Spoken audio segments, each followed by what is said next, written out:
সিদ্ধিরগঞ্জ ডিপোতে তেল সরবরাহ কার্যক্রম নিয়ে বিস্তারিত জানাতে আমাদের সঙ্গে যুক্ত হচ্ছেন আতিক মেসবা লগ্ন।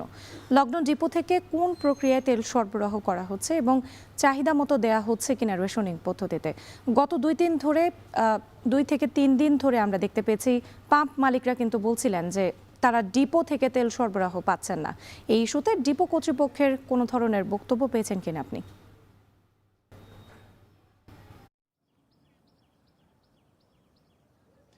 পাম্প মালিকদের যে অভিযোগ, সেই অভিযোগের প্রেক্ষিতে আমরা গেল কয়েকদিন ধরেই এই ডিপোতে আসার চেষ্টা করেছি, দেখার চেষ্টা করেছি আসলে সেখান থেকে কি পরিমাণে তেল সরবরাহ করা হচ্ছে।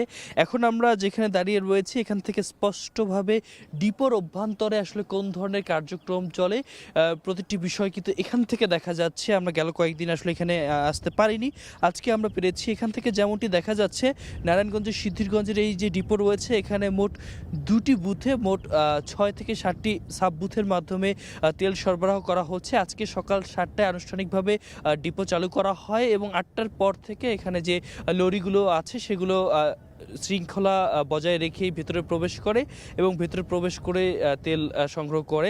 এখন যেমনটি দেখতে পাচ্ছেন এখনও কিন্তু অনেকগুলো লরি সেখানে রয়েছে এবং তারা কিন্তু সেখান থেকে তেল সরবরাহ করছে। এখানে বেশ কয়েকটি প্রতিষ্ঠানের এখানে তেল সরবরাহ করছে। পাশেই যেহেতু শীতলক্ষ্যা নদী এবং এই শীতলক্ষ্যা নদী থেকেই মূলত আসলে তেলের যে সরবরাহগুলো, যে জাহাজগুলো আছে সেই জাহাজগুলো সেখানে আসে এবং সেখান থেকে তেলের মজুদ এই যে ডিপো রয়েছে এই ডিপো থেকেই আসলে ঢাকায় নিয়ে যাওয়া হয়। আমরা কথা বলছিলাম সেখানে যারা আসলে শৃঙ্খলার কাজে ছিলেন, তারা বলছেন যে রেশনিং পদ্ধতিতেই তেল দেওয়া হচ্ছে।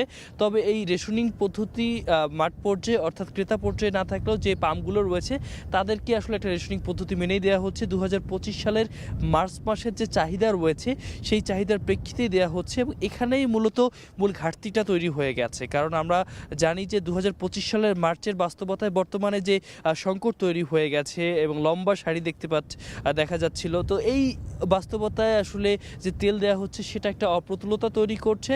এই কারণেই মূলত যারা পাম্প মালিক রয়েছেন, পাম্প ওনার্স অ্যাসোসিয়েশনের যারা নেতৃবৃন্দ রয়েছেন তাদের সাথে কথা বলেছি।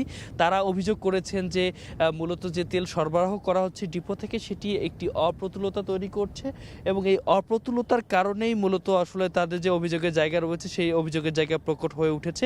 তবে আমরা এখান থেকে নজর রাখছি, দেখছিলাম যে তেলের যে সরবরাহ সেটি কিন্তু ডিপো থেকে করা হচ্ছে। যারা আসলে সেখানে শৃঙ্খলার দায়িত্বে ছিল তাদের সাথে আমরা কথা বলার চেষ্টা করেছি। বলেছে যতগুলো আজকে যে সারি রয়েছে, যতগুলো লরি অপেক্ষা করছে, সবাই যতক্ষণ পর্যন্ত না আসলে এখানে তেল পাবে ততক্ষণ পর্যন্ত আজকে ডিপো সচল থাকবে। তো এই ছিল আমার এখান থেকে সর্বশেষ। আতিক মেসবা লগ্ন যুক্ত ছিলেন আমাদের সঙ্গে, জানাচ্ছিলেন নারায়ণগঞ্জের সিদ্ধিরগঞ্জ ডিপোতে তেল সরবরাহ কার্যক্রমের সবশেষ পরিস্থিতি।